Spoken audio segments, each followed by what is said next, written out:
This review has been brought to you in part by Main Irish Airsoft. Hi, welcome back, Oddie's Airsoft, and today we have another gun review. And before we get into it, I just want to say thanks to all the shops that have been helping us out with this gun review section on the channel and have been supplying and lending us bits and pieces for a review. You probably will have noticed that of late a lot of our guns have been very sort of budget guns or low-end guns. And the reason for that is that's the way the market's gone. When we started off Airsoft first, myself and Mark noticed that everything was high-end, everything was sort of top-notch high-end gear. Over the last while that's changed a lot, and it's really sort of come down a lot, where people are starting off Airsoft, they're looking for budget guns, they're looking for guns that aren't going to break the bank and are going to give them some reliability and certainly have some playability in, sort of with range and rate of fire, etc. But that's all well and good, but every now and again, you know, people are looking for that little bit more gooch, and today we've got it in spades.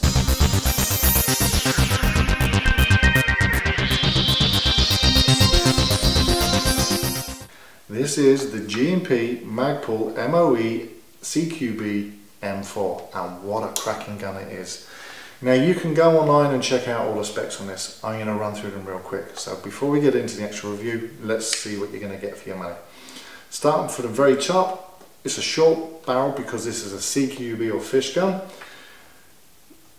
Quick note before I move any further is this flash hider has a clockwise thread. Now most AEGs have a counterclockwise thread, and most AEG suppressors, silencers, sound hogs and tracer units all have a thread that will accommodate the anti-clockwise. So if you're going to get this gun, you will need to put on a converter just to allow you to use any additional suppressing device. It has an A-pillar. Now I'm not mad about A-pillars, but you know what, hey, it actually works on this gun. Straight into an MOE handguard. The MOE, it's a nice design, I have to say. It's like similar to the Masada that I have, and so I'm used to it, and I actually really like it. The build quality on the polymer here is fantastic. There's no burrs, there's no ridges, there's no crease lines from the moulding. It is absolutely beautifully made, really, really well done. Straight into the receiver, you have the receiver. Here is absolutely machined to perfection. It has engraved Magpul emblems, and anything that's on it is all engraved, which makes it more durable than, you know, the usual transfers that are on it. Has a PTS Magpul 120 round PMag, and anybody who's used these will know they feed flawlessly, absolutely savage. MOE pistol grip, which is really ergonomic, really comfortable, and just about the right size, and it has a nice mottling on the hand part here for good grip, and then you're down into the MOE stock, which again is a beautiful stock, absolutely zero wobble. The only niggle is the way it comes off, and I'm going to get to that in a second. And on the top here you have the pop-up amber switch. When you're sighting down, the A-pillar is very effective and very, very cool.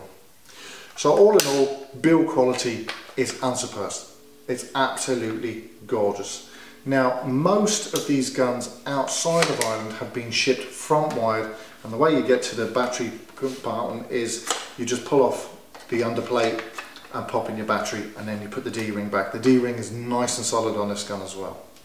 Now this particular model is back wired to accommodate a 7.4 LiPo, which is a stock tube LiPo.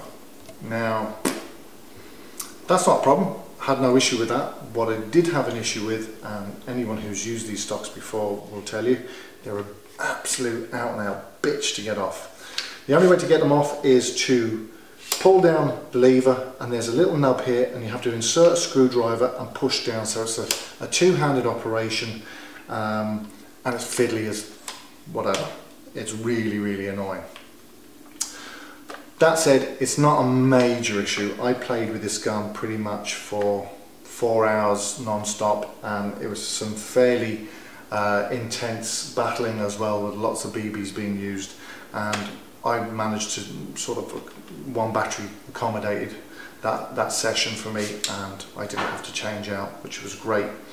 The MOE handguard has these slots on it, which will take these like MOE rails that you can clip on. So if you want any externals like flashlights or lasers or anything else that needs to go on, you can pop them on, and it's very configurable. So all in all, absolutely superb. Fire selector is very crisp, no problems or issues there. So really now you're kind of going to ask me, what was the rate of fire like and what was the actual gameplay like? Well, I can tell you outright, this was a savage piece of equipment.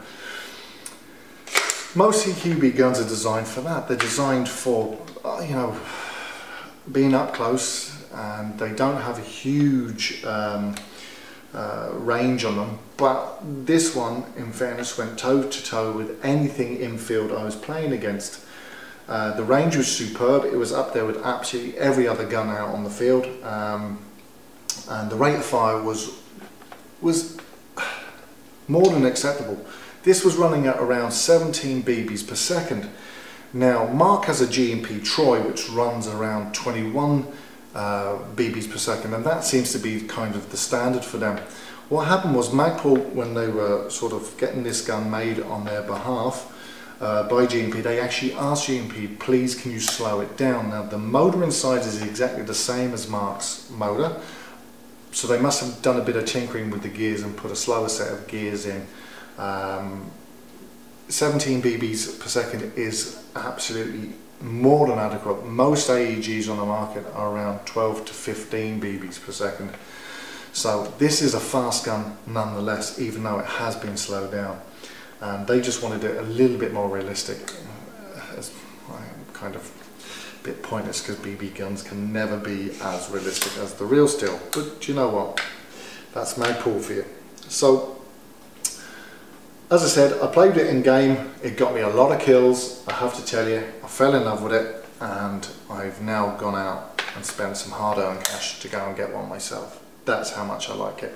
I don't think that can give a better recommendation on a gun. What more can I say? G&P are the masters at what they do, and they've proved it again with this particular model.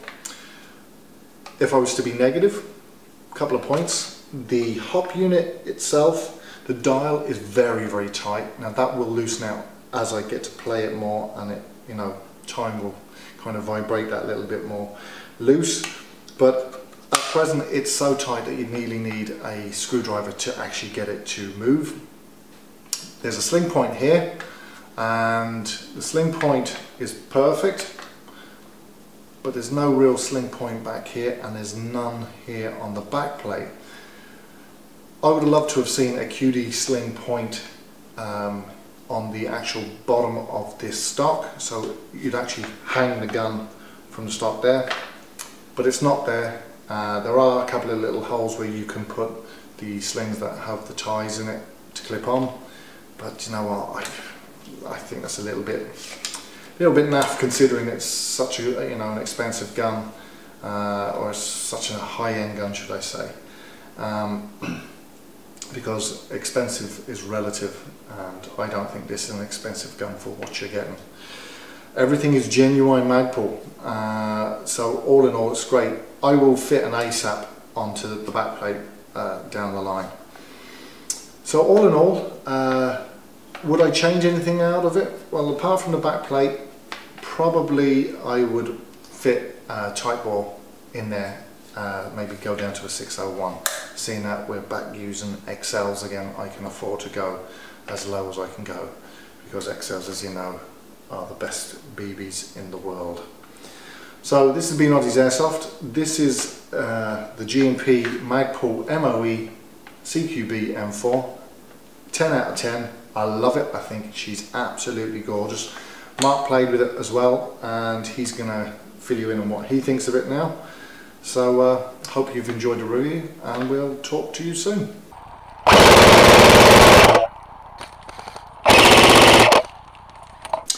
Right, so as Jer said, it's a high-end piece, and it looks and feels every bit the high-end piece. I love the body, same body as on the standard G&P Magpul PTS MOE. Same receiver, same handguard. Obviously, there's a longer barrel on the regular model. This is the CQB. But you know, you can't argue with Magpul fittings. They are superb. I have the same MOE stock on my Troy. One thing is different. On my Troy I have a G&P grip. This is the Magpul PTS MOE, and this does feel a little bit more comfortable because it is slightly thicker. So quality wise, certainly can't argue with it. How does it perform? Well, I didn't expect it to perform much differently to my own Troy. Distance wise, maybe it lost out a fraction to some of the other guns on the field, but it certainly wasn't a huge disadvantage.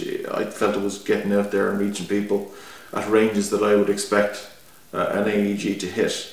At short to medium range, accuracy was very good. Obviously, the longer it goes out, the BBs were dispersing a little bit, but I would not call it inaccurate in any way, shape or form. And you have to remember, this is the stock barrel. It isn't a Type bore. If you put a Type bore in there, I think you're going to get a little bit better grouping on the BBs. Not much more I can say really. It's a high-end piece. In the current economic climate, is it advisable to pay the money for high-end pieces? Well, that's a personal decision. I have always bought high-end kit, doesn't matter what I do, and certainly I do think this is worthy of the tag high-end, and you definitely get what you pay for. The hop, as Jerry alluded to, is very, very stiff. It's the same on my Troy, and I did have to use a tool to wind the wheel, but once it was set, it was good to go, and I thoroughly enjoyed using this AEG out in the field. So yeah, thumbs up G&P, another nice piece.